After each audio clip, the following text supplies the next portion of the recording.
Hello, everyone. Thank you for joining us to watch another episode of Conversation. And today we're going to talk about rules. We're going to talk about the rules and how the rules that we follow create the life that we live.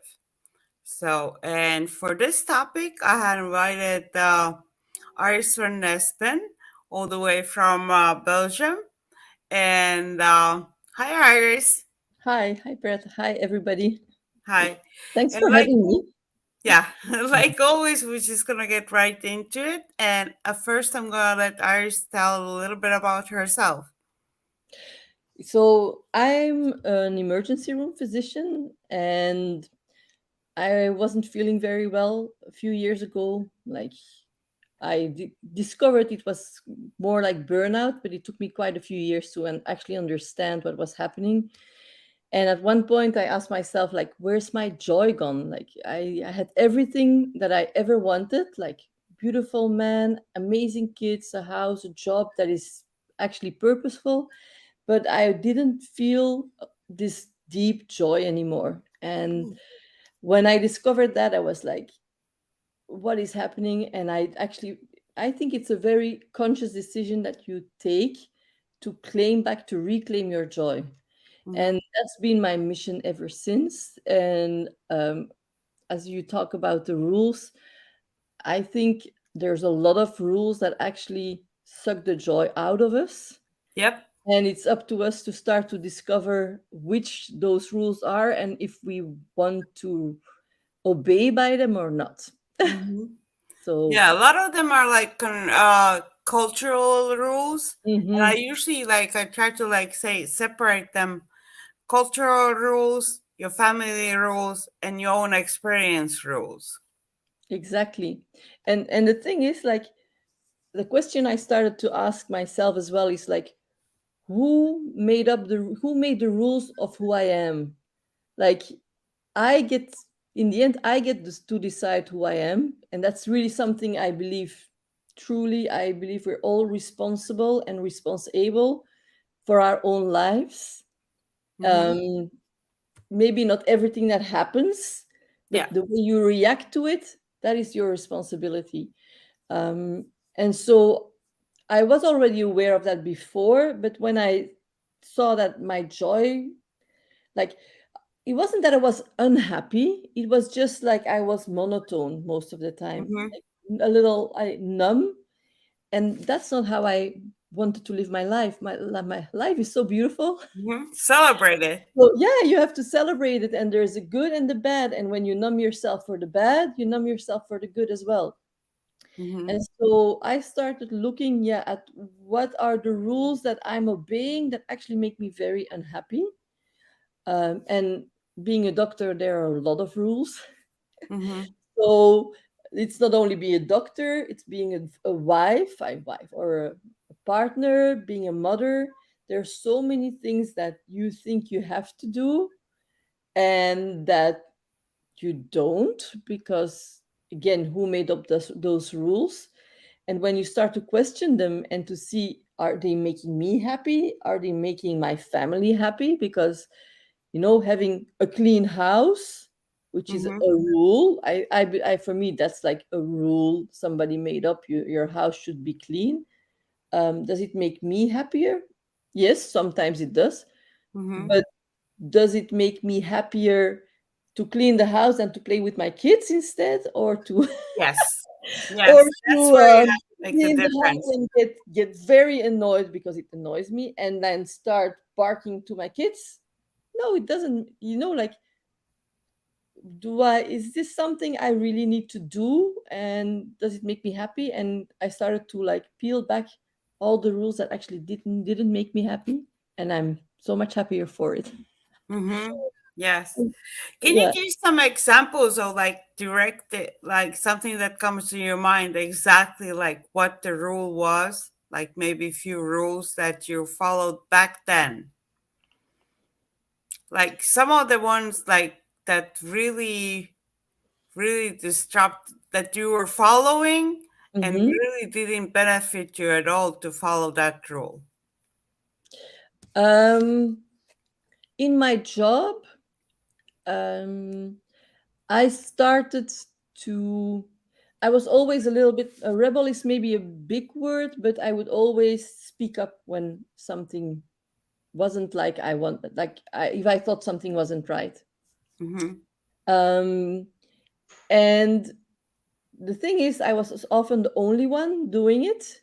And then after the meeting or something, people would come to me and say, "Oh yeah, I think you were right," but nobody would speak up with me. Mm-hmm. And so after, yeah, I think it's about 10 years, I started to quiet down because I was so tired because of the job, because of a lot of things. I started to get tired of speaking up. And so that's when I actually started to obey more of the rules that of what was expected from me. And I Mm-hmm. realize now that when I stopped standing up for what I thought was right, I lost a part of myself. Okay. And I also discovered, and that is quite recent, because when you start to like look at what is important to you and what are your values, there's like so many values that are important for me. But Mm-hmm. when you start to distill it down to what is really important, for me, I think it's kindness and courage. And I lost part of my courage. So I lost Mm-hmm. part of who I really truly am inside. I try to be and am inside. So I was like, when you obey the rules because you lack of courage, that's not a rule you have to obey. For me, that's a rule that doesn't deserve to be obeyed. Yeah, that's true. That's really true. Yeah. And when you discover that you're like those rules don't work for you anymore, what you kind of like that in that moment, you have to like be more aware of yourself Mm-hmm. and like acknowledge that's what's that that you are following the rule. Because before that, you're doing automatically. And now when we talk about it, we're talking about it so people will have start thinking about viewers for you, like start thinking about what are the rules you follow, even write them out, write them on a paper, the rules Mhm. that you are following. And you notice that some of those rules, they're not beneficial for you. No. And Mhm. there's a lot of about those rules.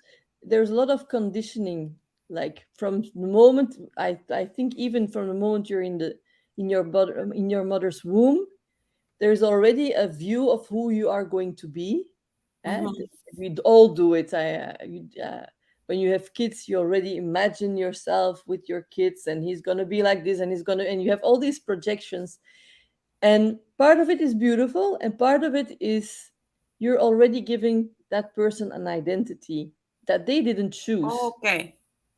And so I think when we grow up, we get these identities of what people believe we are or believe who we should be, but Mhm. that's their perspective of us. And Mhm. often we start to live in the eyes of the other instead of in our own eyes, in who we truly are. And we start to please. And I think with Mhm. being women, I think men do please as well, but women, we are taught from the moment we are born to serve, to care for other people, which is a beautiful thing. But when it becomes pleasing, when you do it because you have to, or because you are scared that you're not going to be accepted if you don't, Mhm. then you're coming from a place of fear, and then you're actually betraying yourself. Mhm. So that's also a big lesson I had these last few years. It's like I'm trying to feel like, is what I'm doing here, is it because I want to give and I want to share this and it comes out of a place of like my heart and of love? Or am I doing this to please because actually I'm scared that if I don't do it, I'm going to be judged? Oh, okay. Yeah.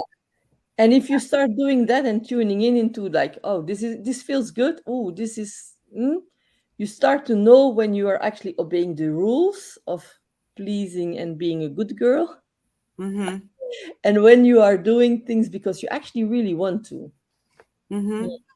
Yeah, the way I say it as well, like the pleasing part is like you're following external rules, Like Mm-hmm. some rules are like people expecting you to do. Exactly. Yes. And the other one is internal rules, is that's where you really are. Mm-hmm. And like the way Exactly. it is, like you were saying, like people expect you, like let's say your parents expect you to become this person, like even what job you're gonna choose, or not, maybe not parents, maybe even society or something Mm-hmm. like this. And then you discover like it's not what you really want. Exactly. And And that's then you've done all of that and you become sick or depressed or uh, yeah, something will happen in your life or just really unhappy. Yeah, it's like Yeah. that's why you just lived every day by like every day, and that's usually the people who say like they question is like, is that all that it is? Mm-hmm. You know, Exactly. it's not all that it is. It's just you have to find what you want it to be. Exactly. That's a very beautiful way of saying it. Yeah, and I also found that when you're living a life that isn't aligned with who you truly are, you become anxious. Mm-hmm. It's going to show up like I really believe that like everybody has fear. Like Yeah, we're humans. If you don't have fear, you're not normal. Hey, yeah. there's something wrong with you. But this Mm-hmm. anxiety that is inside you and that is if when it becomes chronic, Mm-hmm. you're doing something that isn't aligned with who you truly are. There is something in your life that isn't that you don't relate to and your body is showing it through like being anxious. That's what I think. Yeah, I like So, the way you say it as well, and I mhm, have not heard that before. How mhm. did you just did you came up? Did that came to your mind, and you That or came you to my learned it mind from because yeah, somewhere? that came to my mind because I'd never been an anxious person. And then when I started to have this, it took me, I think it took me 4 years or something to start to really understand. I had this feeling on my chest very often, like, and I didn't know what it was. I Mm-hmm. start to have palpitations, like my heart would start beating. I felt like I was living in a mist and I Mm-hmm. didn't know what that was. And it took me a few years to actually understand that's anxiety because I never felt it before. So I couldn't put a name on the feeling I was Mm-hmm. having. And when I discovered it was anxiety, it wasn't big anxiety, like people didn't see it. You know, Mm-hmm. like if you would see me, you wouldn't think, oh, she's anxious. No, but it's just this feeling in your, like for me, it was here. Some people have it in their gut, but for me, it was on my chest. Mm-hmm. That feeling of something is wrong with what's happening, I can't really move. I'd never had that in my life. Mm-hmm. And then when I discovered it's anxiety, I'm like, it's Mm-hmm. because I'm not being myself. I'm not being me enough. Mm. Mm-hmm. And that's Yeah, when I feel it. and then you start to recognize it in other people. Mm-hmm. Once you recognize it in yourself, you start to see people that are anxious, and you're like, but you're missing part of who you truly are. And if you find that part, and it's not out there, it's inside. If you find it, your anxiety, I believe most of your anxiety is going to go away. Mm, Mm-hmm. That's true. yeah. I never think that because I like you were saying where you feel it. I feel it in my stomach, like you said. Mhm. Yeah. So that's And as some well. people feel it in their throat.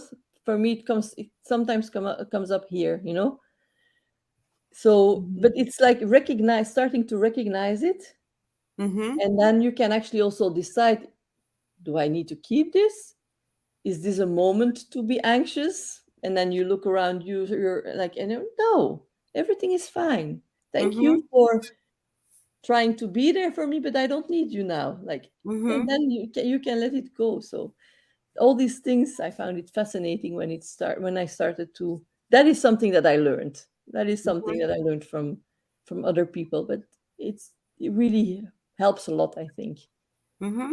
Mhm. It does. Like most important thing is like to start like noticing what do you do, why you do it, Mm. question it, and just pay attention on yourself. Not Yeah. just being automatically doing Mhm. things that everybody else is doing. When you start like stopping and like paying attention, like, and thinking like, well, why do I feel this right now?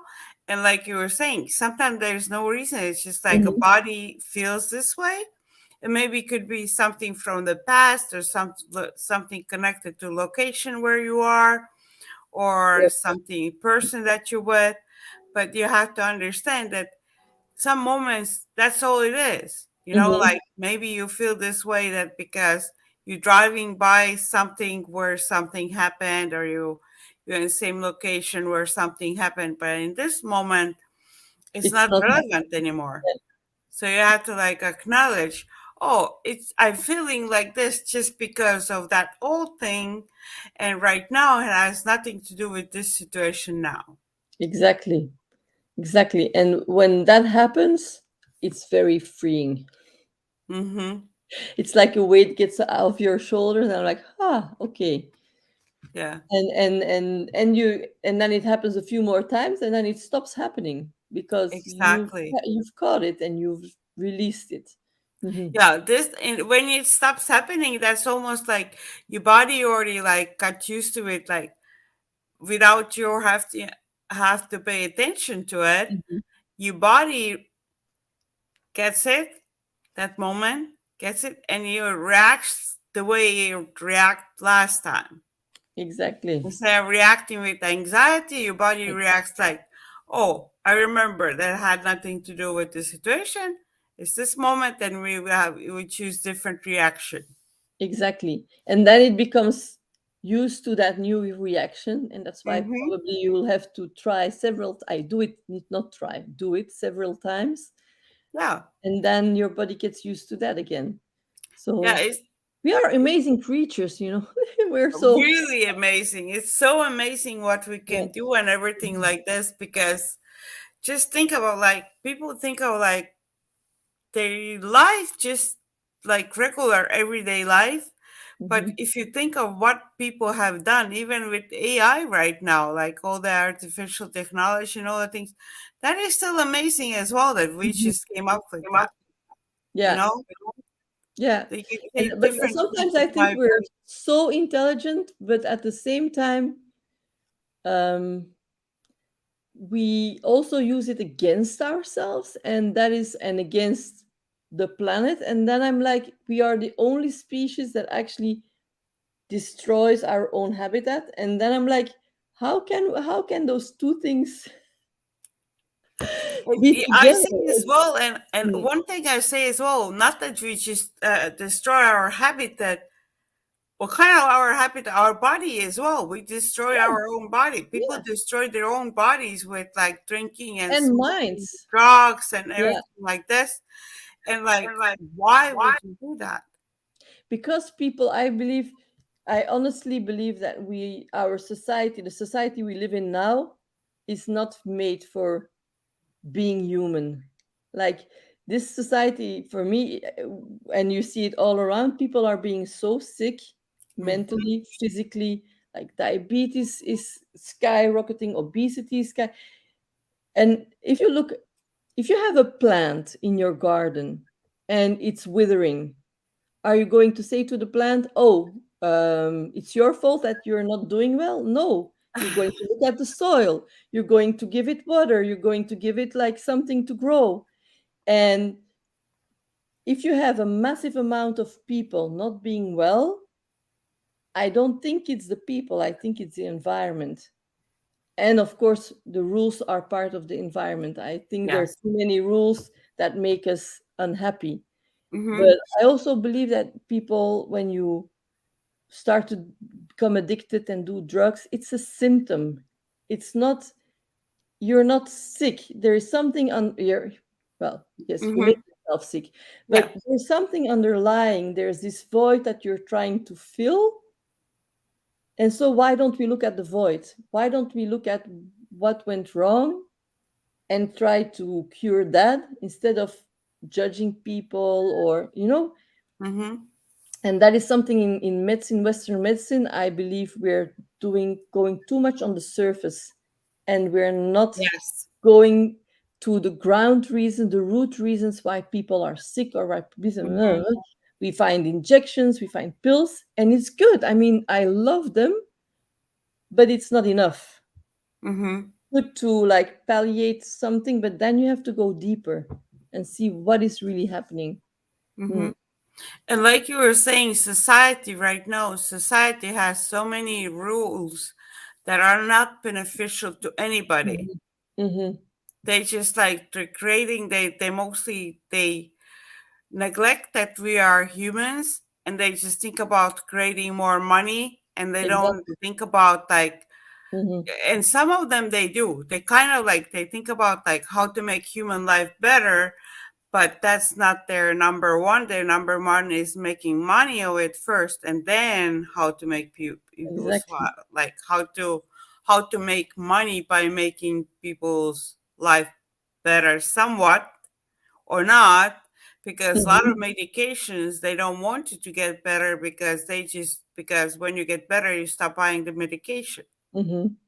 And Yeah, that's that's why I think with a lot of rules, it's with all the rules, it's the first thing always I think to ask yourself is who's benefiting from this?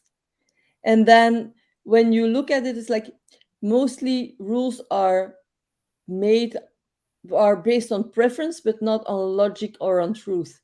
And when there are rules that are good, I yes, think of they're not course. all the rules, but it's also up to us to see like, is this a good rule? Is this a rule I want to obey? Um, like I always give this is very Okay. extreme example. But during the Second World War in Germany, it was a rule to denounce the Jews. It was a rule. You Mm-hmm. had to. Yes. That is not a like everybody has their own conscience and their what is good and what is right. Mm-hmm. So I always say question the rules and see if you agree with them. And if you don't, depending on what the rule is, but Yes. at least start to have a critical way of thinking about it before obeying. Don't just blindly Mm-hmm. obey, because Yeah. then you get a very then you can manipulate the population. If people are not allowed to think, it's Mm-hmm. propaganda. That's Well, what I. that's that a lot of that Yeah. happening. A lot of that Mhm, has been happening forever, thousands of years, and it's still happening. mhm, Propaganda still happens.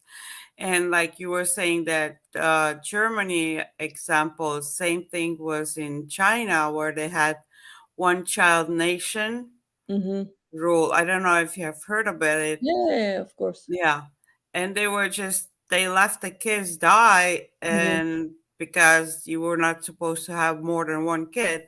And mhm, again, but it was a social rule, but you kind of had to follow it, mhm, because otherwise you would have had social government politics consequences. mhm. But Yeah, the that's what rule I'm was saying. not It's really made. sometimes it's difficult to disobey the rules, but the first thing I think is like to at least think critically about it. Mm-hmm. Um, and then if there is a way to rules are there also to be changed. Mm-hmm. It's not Yeah, and because the that's why, rule is a like, rule. after Yeah. they figured out that that was a wrong rule, it took Hmm. them a lot of years, but Hmm. finally they figured out that rule is not right. Hmm. And then people start like questioning. There were a lot of people still who did critically think about it, and they tried to like their go around it Hmm. and find a ways to save those kids. And that's where the adoption came out, when people were adopting a lot of kids from China. Yeah, I Because, and remember. I mean, like back then when I was younger, I didn't know that was because I thought it was a trend. I didn't know it was because they were actually trying to save those kids from Hmm. there.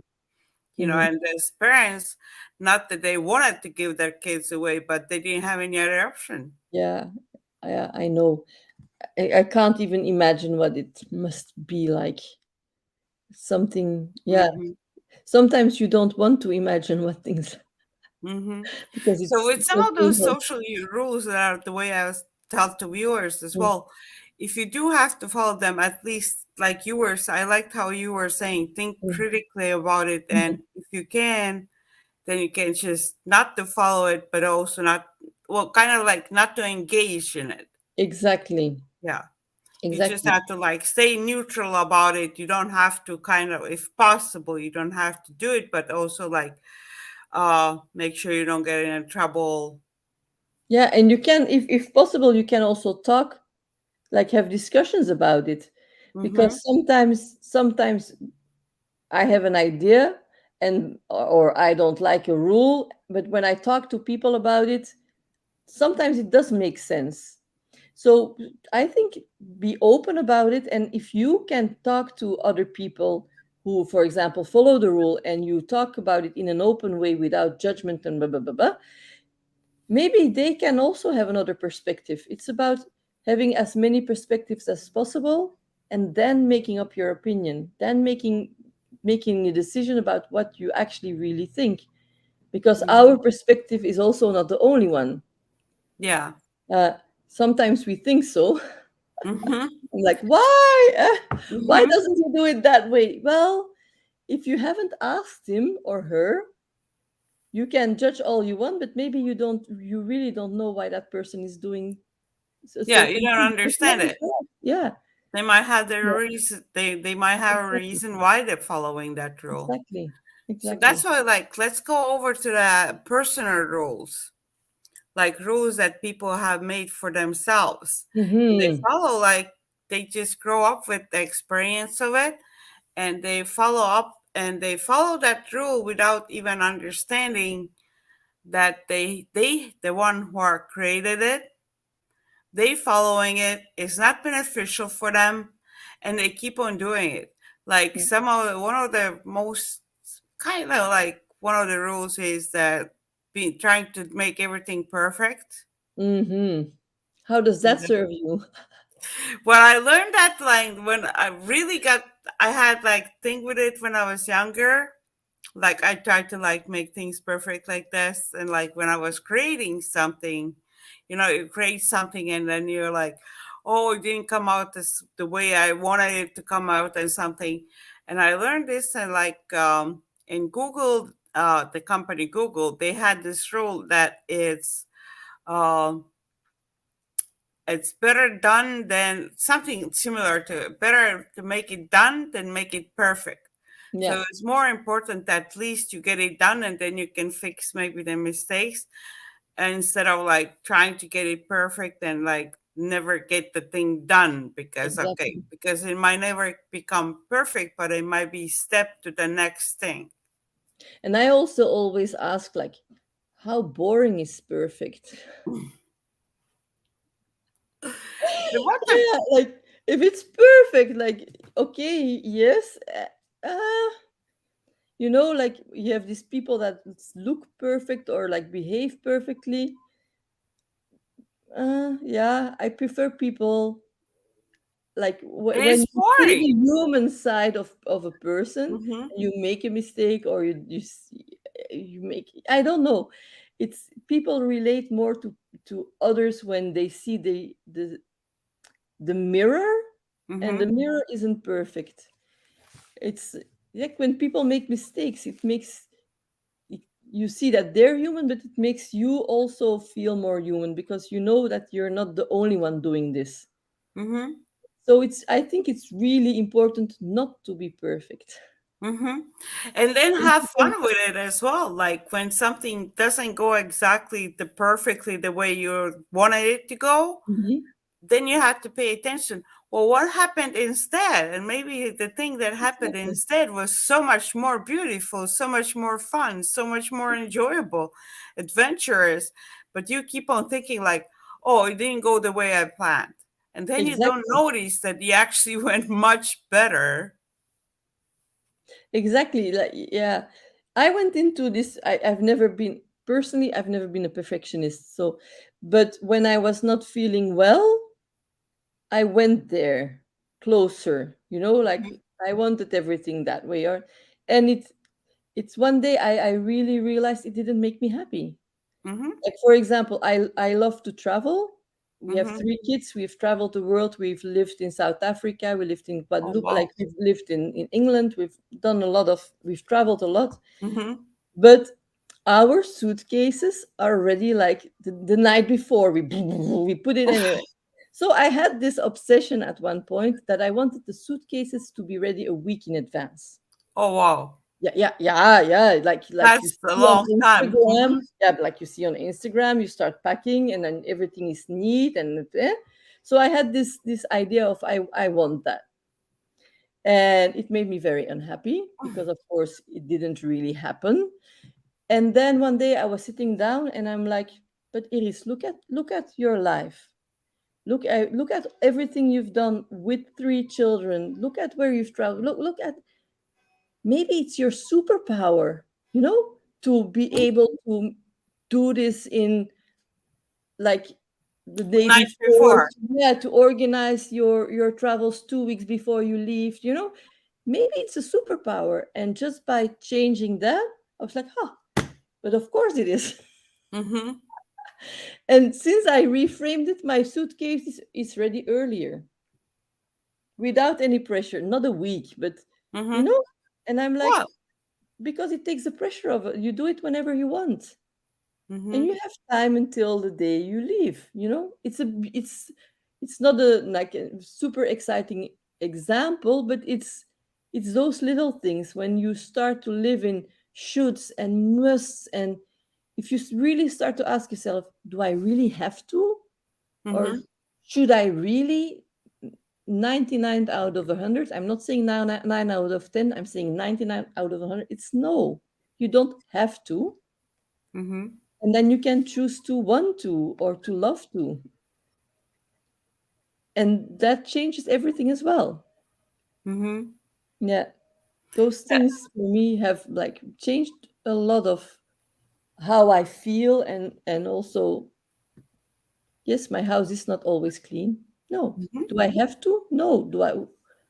When I want it clean, I'd love to have it clean, and I will clean, but not doesn't Yeah. have to be perfect all the Yeah. time. You're gonna like I have the same kind of thing. Like I like it clean, but I like if I have to choose between like spending time with my daughter or cleaning at this moment, I choose spending time with my daughter and I clean Exactly. whenever I get that moment to clean, Yeah, you know? yeah, exactly. I So, think that we put, a lot of us are losing out on life because we don't put our priorities right. mhm. Um, and yeah, one of my other core beliefs is, I truly believe that the person you when you feel joy, and joy doesn't have to be, wow, it can be, No. just this warm true feeling Yeah. and laughter. And when you feel joy, that is who you truly are, like, that is your Mhm. core. And all the other stuff is, it's been put on top of you, or you've used it as coping mechanisms, or you go back to it because that's how you've done it for so long, because you didn't know how to do it differently. But it's not who you truly are. Yeah. And anxiety, that is not who you truly are. Look at yourself when you feel good and when you feel expansive. That is, and go back to that. And Mhm. so that is what I'm trying to do with my clients. It's like, go back there, and then you know what to do. How do you get there? Which steps do you Okay. need to take to get there? Feel it, and then you start to recognize your other stuff as well, and you can start to release everything. Your anger is good, but Yeah. not if you live there. Well, it Not if, depends. Yeah. yeah, not if How do you yeah, use it? exactly, not if you live there. If you live in a constant state of anger, if that is your emotional home, no. And it's not you. Mhm. You are trying to protect yourself from something, but it's not you. Mhm. Mm, Yeah, and anger is also one of those feelings that you should never take off on others. The way I exactly. say, you No. can't like take your anger off on others, but again, you have to like separate the feelings all separately because anger, sadness, fear, happiness. I usually go with four of those. Like Mhm, they can go in all kinds of different ways, but and some of them, like anger, is something you don't take off on others. Sadness is you can get help from others, but you don't mhm, put it on top of others either. mm, Fear is also something you don't put in others. But happiness is one of the ones that Share. share it, put it on others as much as Yeah. possible. Like let everybody have your happiness Mm. with you. Yeah, exactly. Yeah, and all these other emotions, you have to feel them, you have to go through them. And what most of us do is we try to push them away. Mm-hmm. But then they start to fester, then it becomes or chronic, or yeah, Mm-hmm. if you don't feel your sadness, but you push it away, at one point probably you will get depressed because you Mm-hmm. have. So I'm not saying that only feel joy and all the rest don't. That's not Yeah. what I'm saying. I'm saying you have to really go through them, see them, go through them. With your anger, maybe go and scream in a pillow and think about why you are so angry, and then you can catabolize it in something that is constructive. Mm-hmm. Your sadness as well. Please be when you feel sad, you are allowed to feel it. It's better to feel it, but Mm-hmm. if you push it aside, it's going to come back all the time. If you feel it, Yes. it goes through you and you can release it. Mm-hmm. You can understand why you're so sad. And again, maybe you can even understand it. You can even maybe go through a process where you don't feel so sad in the end.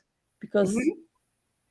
And usually you don't, because like usually mm, when you let it go through it, sadness, when you let yourself be sad for that little bit of like time, don't get stuck in there, but you mhm, put like a limit, like, okay, feeling for some other reason, maybe there is a reason, or sometimes we just like randomly feel mhm, sad as well. So you just sit there for like, let's say 5 minutes, 10 minutes, and you feel that sadness. And then you're like, okay, the way that's kind of like I do a little, sometimes I do it. It's like, okay, I'm done feeling sad now. I don't want to feel that for like, because I don't like feeling it for a long time. Like I let it, mm. when I feel that way, I let it like sit, but I try to like when I'm sitting in it, I'm trying to like, okay, how can I make it go faster? Because I don't like that feeling at all. I'm just like, okay, let's get through it as fast Yeah. as possible. Go, go, go. Like, Yeah, okay. everyone. Yeah. They do whatever you need to be doing and just leave. Yeah, exactly. So Yeah. that's the way I feel it as well. Yeah. But yeah, so sadness is one of those things that you can't get stuck for a long time, Mm, because then it just goes over to illnesses and depression and all creates all that when you yeah. get stuck. And the way to get out as well, like just like even maybe slowly start thinking about the good things, or try to remember something good and try to create some good new things, or even Mm, just like have um like tea or something that makes you feel happy, exactly. something small. Yeah. Or ask yourself, how can I see this differently? Like, how can I change the story that I'm telling myself, that makes me less sad or understand my sadness? Sometimes it doesn't work, but sometimes it works when you, um, yeah, reframe your sadness Mm-hmm. into something maybe more beautiful or less painful. Mm-hmm. Mm, And I started thinking about right now since we talk about sadness as well, maybe when you have like feel sad and then you have pets or something, like you have a mm, dog or cat. So you engage with the play or just petting that pet, dog or mhm, cat. But at the same time, instead of like still thinking about sad thoughts, you have to be present in that moment and just pay attention of like you stroking or playing, and to be present in that moment mhm, instead of like like robotically doing that motion, petting a cat or playing with the dog, but you still thinking the sad thoughts. mhm. So you leave the thoughts away and be present in the moment doing something else.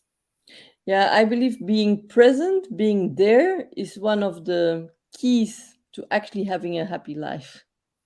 Mm-hmm. Because often, like, you can only be in the present, and when your thoughts are in the future, and not that you can't think about your future, of course you can, but when they're always in the future or always in the past, that's where you're living, and you're not present, you don't see the beauty around you, you don't appreciate what is really happening. And so when you start to learn to bring, I say, to bring your head where your feet are, then you start to actually notice the cat and see the cat and feel the cat, or notice the flower. Or I also say, like, if you have kids and you take every day, you take 30 seconds to really look at their smile and be Mm-hmm. present, that's, you give yourself such a moment of happiness and of joy. But we don't do that. We don't slow down and be in the moment enough. That's also one of the reasons I think our society is getting so sick, is because we are doing, and we're not Mm-hmm. being enough. We are not present enough in our own lives. Yeah. Mm-hmm. And too much of like in our mind of like Mhm. following mind trying to follow the rules Mhm. that, oh, I should be doing this, I should be Would doing you? that, I Would should be you? making, like even I think like with money, like I should be making more money. Like some Mhm. people, like they already have enough money, but their mind is still like, I have to be making more money, I have to be making more money. And then they have all this money and they're not happy again. No, So because they haven't thought about their fulfillment. They have thought about their skill and how to get more money, but I think they've never thought about how much is enough and what do I want to do with the money. mhm, If you actually using the money. using the money, and if you only work to get money, you're not living. Yeah, you don't live any So life. and I think, like, I'm not saying that money is not important, because Oh, money gives you yeah, the luxury to live yeah. a nice When life. we need money, and like money by Yeah. itself is good, but when it like takes over your mind, Hmm. like you get obsessed with it, You're then not it's living not good anymore. anymore. But No. like by itself, money is Hmm. good and it helps even people who are making a lot of money, and they use the money to make their own life good, and they also give some of it away and make other people's life good. That's perfect. Hmm. Like you have to rotate it, but it's just like when it takes over your mind, the way you just obsessed, and if you don't have it, then you're on, like, well, I mean, like if you have less than a lot, then you feel like everything's so bad. Hmm.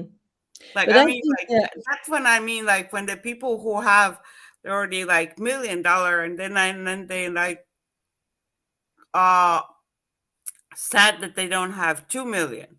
You know, it's yeah, like and that they, when was they an have 2 already. million, they're sad that they don't have 3 million. Exactly. So Hmm. that's the point where you should Yeah, pay attention that something is taking over your life without you being present. exactly. And I think it's with everything. It's not only money. It's when you get out of your when you get taken when your attention gets taken away out of your own life, be it money or be it something else, you're probably not going to be happy. Mm-hmm. So, and that is what happens when, with our busy lives as well, our attention gets taken out of our, like, own lives, and we are trying to fill the voids with scrolling or with drinking or eating, like, because we feel this void and we want to fill it, Mm-hmm. and we're not present in our own lives. Like, I do it as well. I'm like, Yeah. I'm not I'm often scrolling and my kids Yeah. are around me, and when I catch myself, I'm like, what are you doing? Like, which void are you filling? Because there's something, and you can actually often fill that void by a way in a way that is much more constructive or much more joyful, like playing with your kids. It's about Mm-hmm. connection. Most of the time it's about connection. Like, Mm-hmm. this is about connection. Yeah.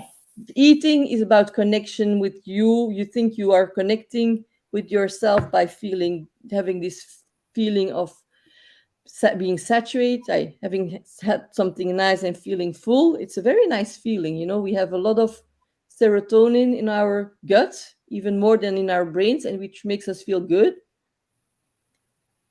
But it's probably not the connection you were looking for. Mm-hmm. So all these things when you start, it's always, I think everything is about becoming aware of stuff. Yes. Doesn't mean that you cannot have your food that makes you feel good from time to time. Like I had this a few hours ago, but when I take it, I'm like, I'm filling a void, and now I want to do it with chips or with Mm-hmm. fish. Yeah. Yeah, and then I do it once. I've, almost never, but like when I do it, I'm fully conscious that that is what I'm That's doing. what you're doing. Yeah, Yeah, that's the important thing, yeah. to be aware of, like, this is why you're doing it. Voila. And then next time when I feel it, I will go down. And now my kids aren't there, but I will go down to and play with my kids or have a nice Mm-hmm. discussion or give them a hug because giving them a hug fills my void. Mm-hmm. So it's yeah, it's all about, I think, being aware of what is happening inside of you, and I think most humans are not. No, not Mm, yet. yeah, They're starting to, because yeah. there's more conversation, like we having Mhm, a conversation now. People talk about it more, so mhm, more people start like thinking about it. mhm. But before it was really, really automatic, and still there's so much human behavior is just automatic rule following. Exactly. And it's And just so like, yeah, I think it starts by starting to know yourself and your own patterns and why you are doing stuff, and it makes life much more interesting and mm-hmm, much more exciting. It's work. Like it's simple, but it's not easy until it's easy because you start to recognize it. But it makes it so much more rich. It's much richer when to live like this than to live in a numb state. mm-hmm. Hmm. Numb state is really, really sad. Like I was Hmm. saying in the beginning, like I said in the beginning, when people think, is this all that it is? Hmm. And Yeah, that's and why that's I, that's the question. That's the feeling and the question. If you feel that, please, or do it start looking yourself, or I would say ask for help, because there's so many people who can actually help you to mm-hmm, create, to think about. um, I call it, reclaim your my thing is called reclaim your sparkle, because what I do you think that know? is it. Like, what is it that makes me come alive? And sometimes I honestly, a few years ago, if you asked me this question, what do you love or what makes you come alive, I didn't know the answer anymore. Mm-hmm. So, and I think a lot of people don't know that answer. Mm, That actually makes sense. A lot of people, like you were saying, you had to start thinking about it, mhm. because a lot of people never even ask that question. No, And the more questions you ask from yourself, the more aware you get, to be about yourself as well. exactly. And also, you have to know that in the beginning, it's totally normal not to know the answer. Don't feel bad. Exactly. Well, don't feel bad if you don't know the answer, because Mm-hmm. it takes time. It takes time. Mm-hmm. Yeah. It's the same with all the practices. Once you start doing like gratitude or meditation or something, in the beginning, it's like you don't feel anything or it Mm-hmm. doesn't work.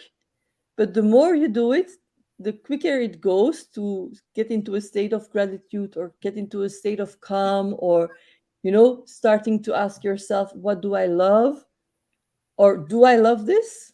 Or would I love this? And then you're like, oh no, actually I wouldn't. And then, Mm-hmm. yeah, you have your answer. Like, maybe don't do it. Mm-hmm.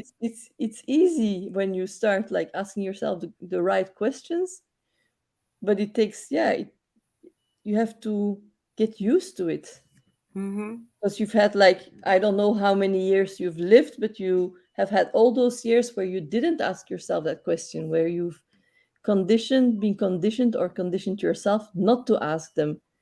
So it takes not as long to get to the other side, but it takes, yeah, Yeah, it's not instantaneous. and you have to enjoy that process of asking and Exactly. finding out as well. Like, Hmm. it's like, one thing you said, maybe you don't know the answer right away, but also there's no right answer. Hmm.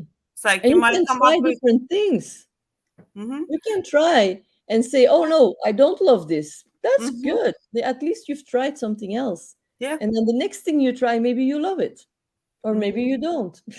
Yeah. And Mm, let's like you have you don't come up with the answer, but you just come up with something. Your brain gives you some kind of answer, mhm, and it doesn't feel right. And it's just like you have to kind of acknowledge that.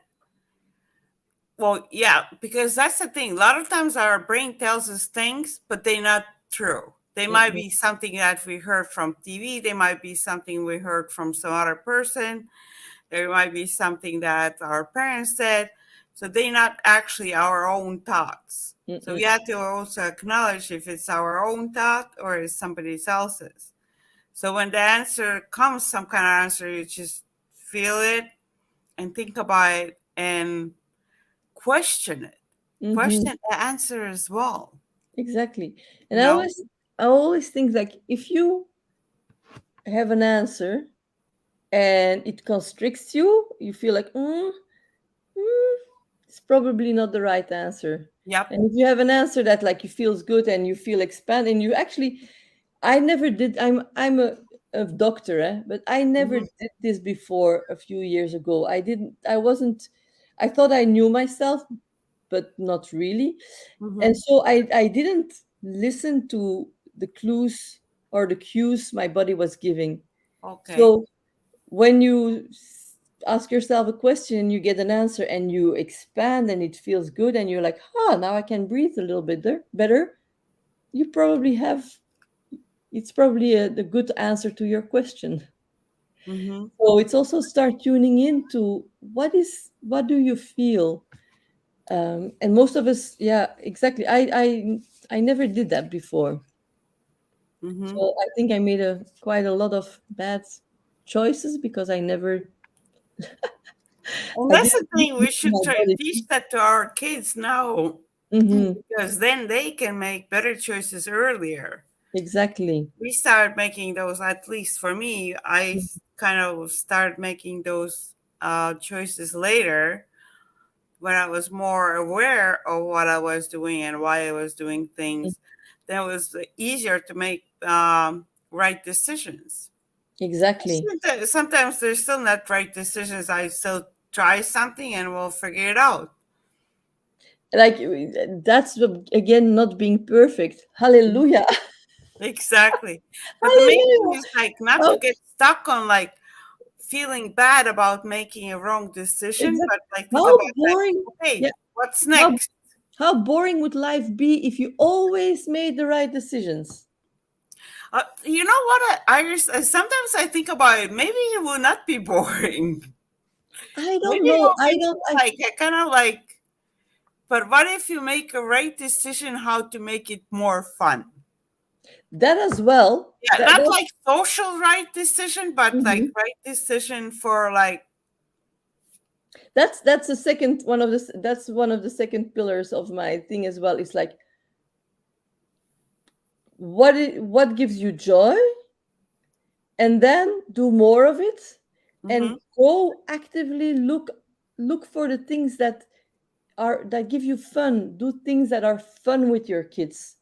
But it's not always easy because even for me, sometimes there are like periods where I'm like, huh, and I look back and I'm like, we haven't done a lot of fun things these last 2 weeks, because you get back into your old habits. mm-hmm, But I make it for me. I make it. I don't know. It's also a habit you have to make for yourself. You don't have to do anything. You can make for yourself if you want to, but once you start doing it, you actually start seeing more things that are fun. mm-hmm, Like with my partner now, we decided. I saw this clip online of how to have an extraordinary life, mm-hmm. and this guy said like if you do every 2 months you have an experience with your family you've never had before. That's 6 experiences a month, and it doesn't have to cost much a year. Yeah. And if ever I like, and he had a few things, and so we decided we haven't done it. We decided we're going to do it. And the first thing we're going to do, and it's so simple, is we are going to camp. We are going to put the mattresses in the garden and camp in the open under the blue sky with some fire, have some barbecue there, and then sleep there with our kids. Oh That my is God, our, that sounds perfect. yeah, and like it doesn't cost you anything, but I never, before hearing that clip, I didn't think of it, you know, Hmm. which makes me like now it makes me sad that I wasn't tuned into things like that. Like just make your life so much more special. So I'll Hmm. tell you in a few weeks time when my kids come back. Yeah, that's Yeah, amazing. it's things like that. It's thinking out of the box. We are still thinking too much inside the box, and I think it's time to knock the box over and start thinking about, yeah, I don't know what else. I'm going to think about the second now because we found our first. Hmm. There is Because so I started doing as well. I do these things like just like a day trips. Like go exactly. somewhere it takes only like an hour to drive and find somewhere to go like this and like beach or something like Hmm. different location, interesting city or something like this Yeah. and just walk around or just go. Even there was like even if with maybe not with the kids or with just your partner, Hmm. you go somewhere where it's restaurant that's really interesting, but it's like an Exactly. hour away, and you take a day trip there, and you just investigate the different city. Yeah, but it's again, I think to have a an extraordinary life, everybody's thinking like you said before, you have to have money. Yes, you probably a little bit of money will help, but you don't have to do extraordinary things. You don't need a lot of money. You can go, yeah, like you say, you take your kids and you go kayak. Like it doesn't cost a lot of money, and it can be an incredible day together. You take some picnic, you stop, you like what we did like a few weeks ago. We went kayaking, and at one point we just jumped in the middle of the river, out of the kayak in the middle of the river. It's little things like that. It's just, it gives you so much energy, and it's a memory you're going to remember. They Hmm. will remember, oh, when we all jumped into the river together. Yes, of course. Like they're not Hmm. going to remember that your kitchen was always clean. It's Mm-mm. it's And those. those are the memories you can go back to when you have like Exactly. some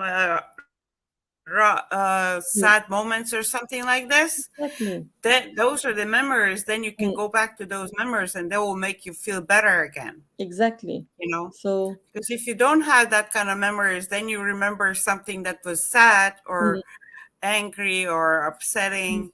And then if that happens sometimes automatically as well, then you can, instead of that, try to think about something that happened or you did mm, some memory that was pleasant and fun. yeah, yeah. For example, I remember the first time like I was doing all of this, and I would be a lot present, like be there a lot for my kids, because I decided that I don't want to be an absent mother, but I often was absent in my mind, Mm-hmm. thinking about all the things I still had to do. Mm-hmm. And I remember the first time I played again with my youngest daughter, and it was a really stupid card game with an animal that is bigger than the other, like really. And we played for an hour and a half, and she was about three and a half, and I was there, Mm-hmm. and I still remember it because it gave me so much joy to just be playing, be talking. Like those are the moments, like I will remember that moment forever, because it was a Mm-hmm. very conscious moment where I decided to be present, and I Mm-hmm. managed to do it. And so those are the moments that actually make your life extraordinary, and it's sitting on the floor Mm-hmm. playing a card game with your kids and being Mm-hmm. there. Yeah. And it in that moment, that was came to my mind. You probably had so much serotonin in your brain from all that Hmm. moment for like an hour there. So it just Exactly. created, and that heals your body, Hmm. you know? Yeah. And I think, uh, since I've been doing this, and also with the coaching and seeing clients, we don't give ourselves the permission to feel joy. We are scared of it. It's Mm-hmm. like we are scared we're going to lose it. But Mm-hmm. if you've never, if you don't allow yourself to feel it, you're never gonna, you're never gonna feel it. So Mm-hmm. why are we so scared of losing something that we can achieve? Because I don't know. I think it's also some kind of social rule that is like we like took on it on us, not allowing ourselves to be joyful or happy. Mhm. It's some kind of social rule still from something that we're having, and it's time to like get rid of it. So I teach, Totally. yeah, I'm teaching Liberate that as yourself. well.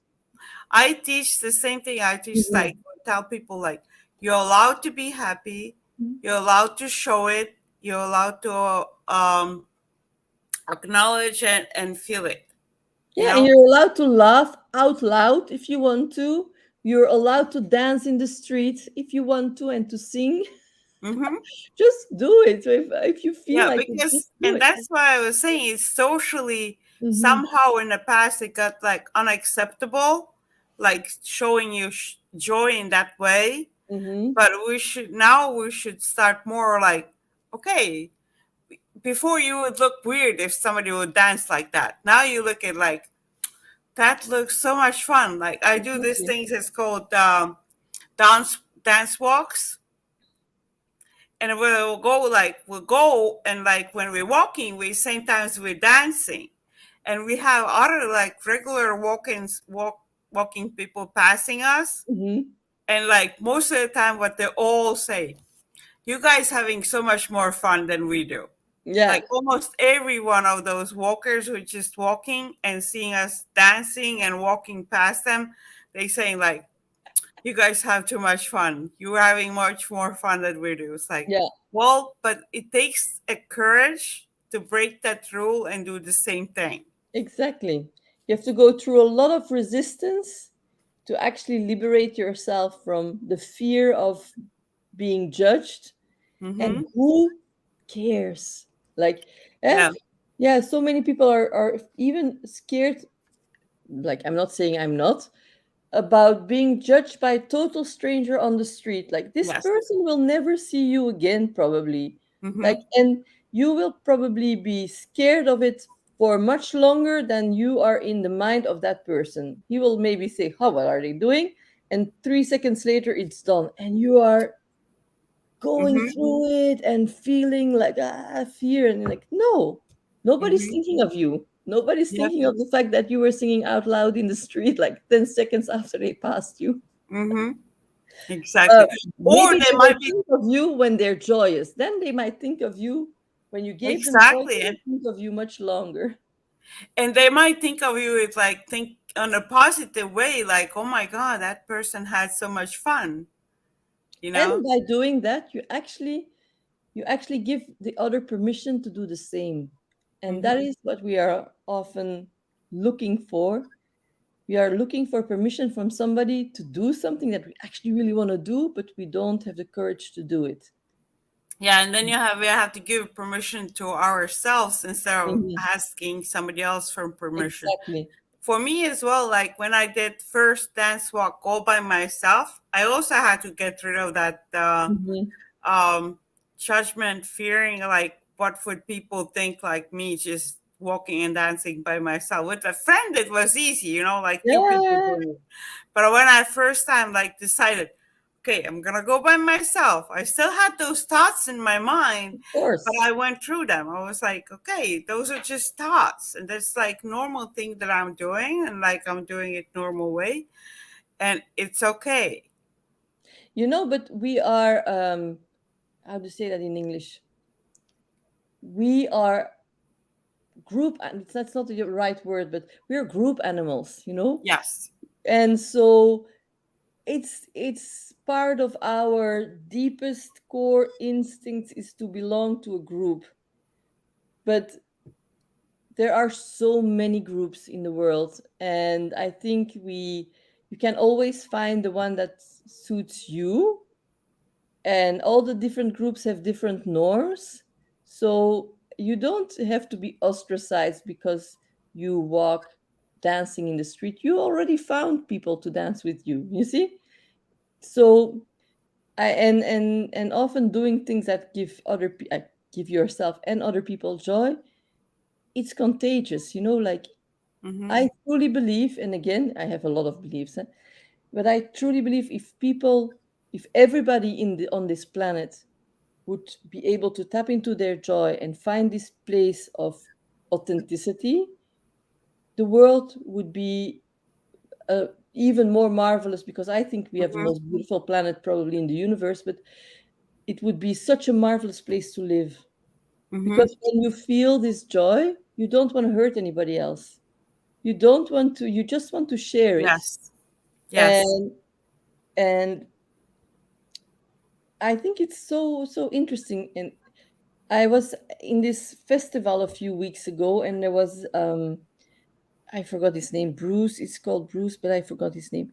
And he's a BBC. He was a BBC documentary. He was doing BBC documentaries before of a lot of tribes, indigenous people. Mm-hmm. Because yeah, he was thinking about how are we humans? What is true humanity? How, where do we come from? How have we evolved?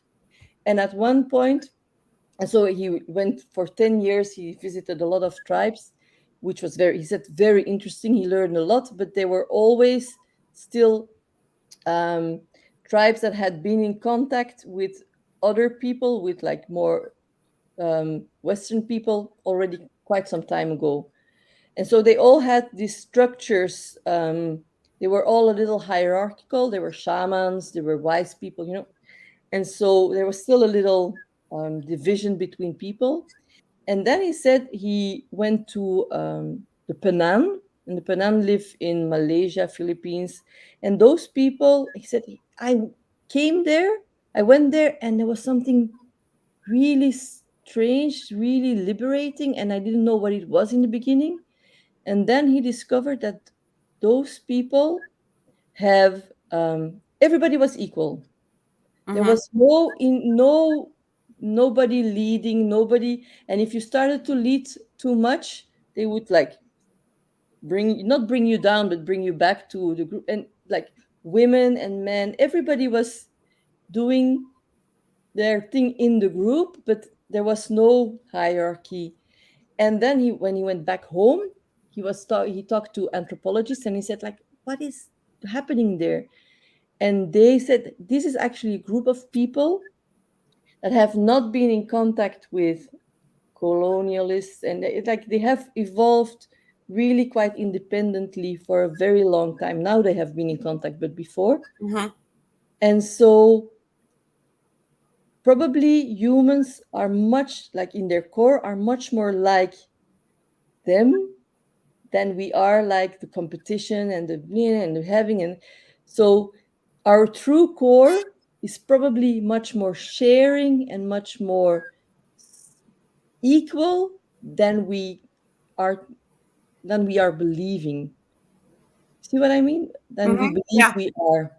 We believe we are hunter gatherers, we fighting, and maybe it's not true. Maybe we're missing a part of history. And I found that so beautiful when he said that. He was like Mm-hmm. yeah, it was because that is also a belief that we have been Yeah. taught from the moment we are small. Like, we have this core of evil in us, and we have this and competition. Mm-hmm. Maybe that is also something we have been conditioned in, and maybe that is not our true nature. Mm-hmm. So just throwing that out there. Yeah, no, Yeah. I had to think about it more deeply as well. This is Mhm, something new. But that's also kind of like a social rule that, like you're saying, like mhm, we have to learn which social rules are not beneficial for us and they actually make our lives worse, mhm. and try to make new rules that make our life better. Exactly. Just look at the social rules for women and men and the difference between those. I mean, who does it serve? It doesn't. Yeah, and I love men, and I'm not saying like it serves the men. But it serves a patriarchal society. It doesn't serve everybody. And for me, rules, if you have rules, they should serve everybody. They should serve the collective. Hmm. And then maybe they're good rules. Then we have still have to think about it. But Hmm. mhm, And rules also have to make your life better, not sadder or exactly. worse or like so upset or Yeah, angry or something like exactly. this. Yeah. You have to change So, the rules in this way because a lot of people, the smoking and drinking, they do it because others do it. mhm. They don't Yeah, even want to to do it. belong again, Yeah. to fit in, not really to belong, to Hmm. fit in. Hmm. Hmm. They don't like it. They feel bad. They feel bad next day. It's they don't like doing it, Hmm. but they doing because it's everybody else is doing it. You know, Exactly. and that's not the reason to do things because everybody else is doing it. No. Yeah. Yeah, I think like everybody, once you stop and you look at who am I, what do I want, why do I want it, and you start to build, you are there. You don't have to. I don't think you have to build like this thing with self development. Sometimes I don't agree. I don't think you have to build yourself. I think you are there, but you have to go back and see what is it that I want, and then start to release what you don't want. Start to unlearn what it is that is not you. Um, and most of the time, yeah, when you do things to fit in, at one point you are going to be unhappy. And that's why we're the people saying you lost yourself because you're not following yourself. You follow the rule that's rule, but it's Exactly. not your rule. You Exactly. know, Exactly. the hour has been gone so fast as well. We like well over an hour already. Yeah. It's been such a good conversation, Yeah. It's been but really nice.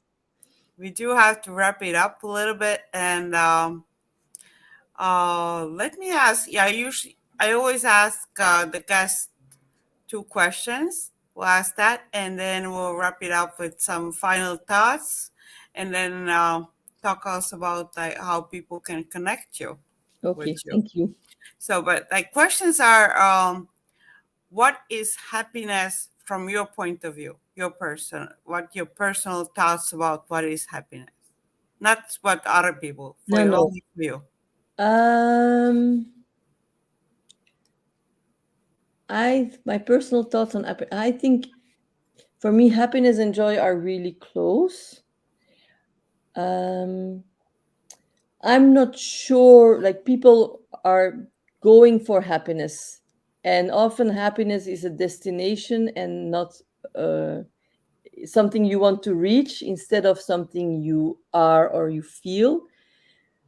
I don't believe, I'm just going to say what I don't think happiness is. I don't believe it is for me possible to always be happy.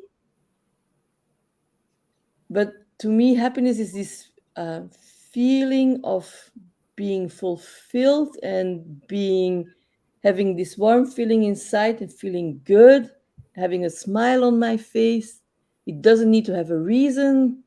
Um, and just, yeah, I can be happy when I go outside and the sun is shining on my face, Mm-hmm, or um, yeah, I think we can all feel happy more than we do.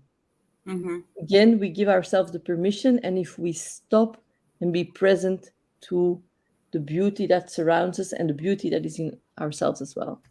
mm-hmm. I think that's more or less what for me happiness is. That's beautiful. Yeah. Mhm. And then name a few things, maybe like three things or something like this, of actual things that make you happy. Things or activities. um what makes me happy, I love to read, Mm-hmm. I love good food. Mm-hmm. um And if you talk about activities, I love going and doing something fun with my kids and my partner. In family. I love being together and having a moment of. connection and fun. Mm-hmm. Hmm. Yeah, that's great. Yeah. Let's tell people now how they can connect with you. I'll put your Yeah. So just as well. on Facebook with my name, or here on Linktree, there I always put the different things that are available. So I do a lot of workshops that are free, so that you can just join, And and then they on your link tree, right? I saw they them are on there. my Linktree. And for the Uh, viewers, the link tree is in the description as well. So if you can't get it Perfect. from the screen right now, you can go in descriptions and all the links are there too. Voila. In Instagram, it's Reclaim Your Sparkle, and you'll find me. And on Linktree, there I'm also a coach. So I've been coaching women physicians, but I also coach women who actually want to have a more joy, who choose to have more joy in their lives, and maybe don't know how to start, or want more information, more tools to get there. Um, yeah, Or that's personal, like that's the thing as well, because this joy is a lot of very personal. exactly, So to have a connection with the client and they can get exactly. personal answers from their themselves. From themselves, exactly. You, as a coach, you actually facilitate the other to discover who they truly are, and that's really beautiful. It's Mm-hmm. always very moving to see people realize how beautiful they are. Mm-hmm. Mm. Okay. So any closing thoughts on this subject of rules? Just few sentences. Um, I would say, um, live now, and the rules. First of all, yeah, live now and start questioning the things you do, because you do a lot of things because they are unwritten rules and we don't even realize. And it's the moment you start to realize that you're doing a lot of things because you think you should or you must. And there there are unwritten rules in our heads, also in society, but they're ingrained in here and we don't even know we think they're rules.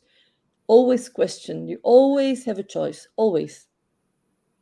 You Mm-hmm. always have a choice in how you react, in how you think, in how you feel, and it starts with pausing and being curious. Mm-hmm. Mhm. Perfect. Yeah, that's good.